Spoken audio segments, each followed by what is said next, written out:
ఈ సభ్య సమాజం సిగ్గుపడే విధంగా ఒక వార్త కనపడతా ఉన్నది. సున్నిత మనస్తత్వులు ఎవరైనా ఉంటే ఒకసారి ఆలోచన చేయండి. ఎందుకంటే ఈరోజు ఎక్కడో అంగారక గ్రామం దగ్గరికి పోతాను, ఇక్కడ చంద్రమండలం దగ్గర పోయి చేపెట్టి పోతాను. అయినప్పటికీ ఈ కుల అహంకారంతో, ఈ కుల పిచ్చితోటి కొన్ని కుటుంబాలను వెలివేస్తూ ఉన్నారు, కొన్ని కుటుంబాలను చిత్రవద చేస్తూ ఉన్నారు. మీరు మనుషులారా అని చెప్పేసి టీఆర్ నిజం నుంచి గుర్తు చేస్తూ ఉన్నారు. ఎందుకంటే ఒక నాగర్ కర్నూలు జిల్లాలో జాతరలో ఒక కుటుంబాన్ని వెలివేసి ఒక చిన్నారి ప్రాణాలు చేయడానికి కారణమైనటువంటి ఆ సర్పంచ్ని ఎందుకు ఉరి తీయొద్దని చెప్పేసి టీఆర్ నిజం నుంచి గుర్తు చేస్తా ఉన్నా. ఏమ్రా నాయన, మీరు గుడి ఉన్నది అందరూ దర్శనం చేసుకోవడానికి కదా, మరి మామూలు వేరే కులం అని చెప్పేసి వాళ్ళను కొట్టడం ఏంది, దుర్భాషలో ఏందిరా నాయన మీరు? అయ్యో మా పరిస్థితి బాగా, ఇక్కడ ఉన్నటువంటి దాంట్లో దేవుని దర్శనం చేసుకోవడానికి కూడా 100 రూపాయలు ఇవ్వాలంట. 100 రూపాయలు ఎందుకు ఇవ్వాలరా భయ్ మీకు? 100 రూపాయలు ఎందుకు ఇవ్వాలి? సర్పంచ్ హోదాలో రెడ్డి సామాజిక వర్గానికి చెందినటువంటి నువ్వు అసలు మనిషివా పశువారా? ఇది ఆలోచన. ఒక చిన్నారి ప్రాణానికి కారకుడైన నువ్వు అసలు నిన్ను ఏ విధంగా శిక్షించాలనేది ఆలోచన చేయాలని చెప్పేసి అడుగుతా ఉన్నా. ఇంకోటి, అక్కడ పాపం వాళ్ళు దర్శనానికి పోయినరు, మరి మంది ఎక్కువ ఉన్నారు, మా దగ్గర చిన్న పిల్ల ఉన్నది, మమ్మల్ని వేరేలా పంపేయండి అని చెప్పేసి అంటే లేదు అని చెప్పేసి అక్కడ ఒక మహేష్ అనే ఒక వ్యక్తి ఆమె కాళ్ళతోటి తన్ని చావడానికి కారణమైంది. ఏం చేస్తానే ఆ చట్టాలంతా? ఇక్కడ పోలీస్ వ్యవస్థ ఉన్నది. ఆ పోలీస్ వ్యవస్థ కూడా ఈరోజు వాళ్ళ పైన చర్యలు తీసుకోవడానికి కారణాలు ఏందే? ఈరోజు మీకు యూనిఫామ్ ఇచ్చింది, అందరినీ కంట్రోల్ చేయాలి కదా, మీకు కొట్టే అధికారం కూడా ఇచ్చిండ్రు. ఈ ప్రపంచంలో ఎవరికి అధికారం మీకు ఇచ్చిండ్రు. అలాంటప్పుడు మన మీద ఒంటి మీద ఇవన్నీ ఎందుకు సార్? వాళ్ళు కంప్లైంట్ చేయకపోతే ఈ రోజు వరకు కూడా లేదు. ఎంతో మంది ప్రజా సంఘాలు అక్కడ పోయి ధర్నాలు చేస్తున్నప్పటికీ ఈ రోజు వరకు కూడా వాళ్ళపైన చర్యలు తీసుకోవడానికి ఆంతర్యం ఏందో అసలు ఎవరు భయపడతారు మీరు? అసలు వాళ్ళు ఎవరైతే కంప్లైంట్లు ఇస్తున్నారో, ఎవరైతే పేద ప్రజలు ఉన్నారో వారు కట్టేటువంటి డబ్బుల ద్వారా కదా మీకు జీతాలు వచ్చేటి. కానీ ఇవన్నీ పక్కన పెట్టి ఎవరికి భయపడతారు, ఎవరికి వత్తాసు పలుకుతా ఉన్నారు ఒకసారి చూద్దాం. దానికి సంబంధించిన కంప్లైంట్ మన దగ్గర ఉన్నది, అదేందో ఒకసారి చూద్దాం.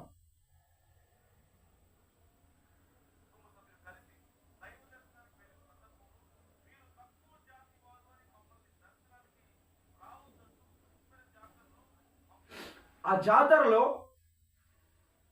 ఎస్ఐ గారి కాడ కంప్లైంట్ ఇచ్చారు. కంప్లైంట్ ఇచ్చి ఒక నిమిషం,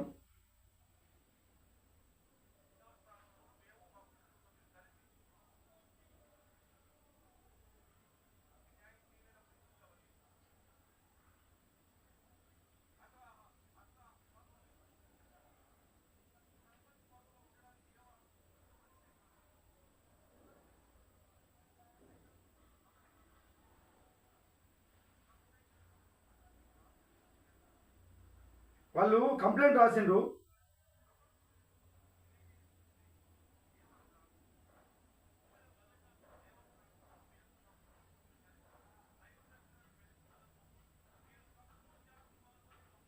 ఆ ఎస్ఐకి ఒక కంప్లైంట్ రాసిండ్రు. మేము అక్కడ కుమ్మరి మల్లికార్జున స్వామి దర్శనానికి పోయినాము.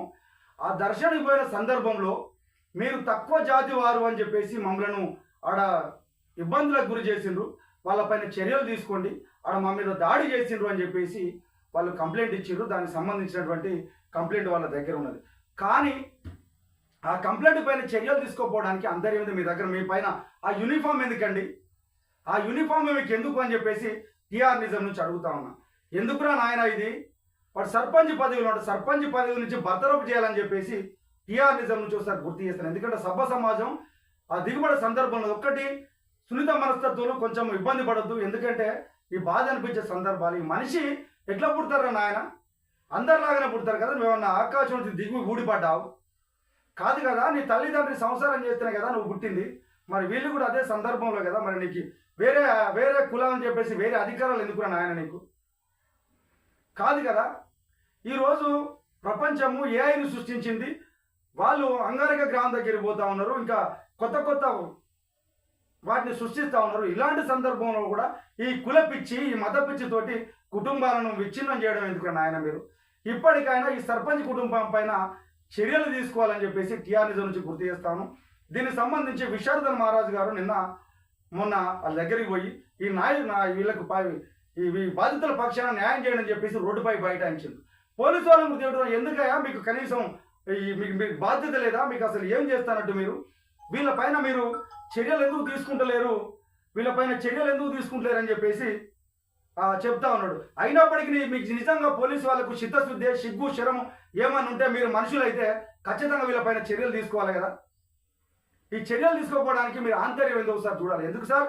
మీకు చట్టం ఇచ్చింది, ఒక రాజ్యాంగం ఇచ్చింది, ఈ రాజ్యాంగం అందరికి సమాన అవకాశాలే కదా కల్పించింది. కానీ ఎందుకు ఏం చేస్తానట్టు? నిజంగా మీరు పక్షపాతం వాళ్ళపైన కేసులు నమోదు చేయాలని చెప్పేసి టీఆర్నిజం నుంచి గుర్తు చేస్తా ఉన్నా.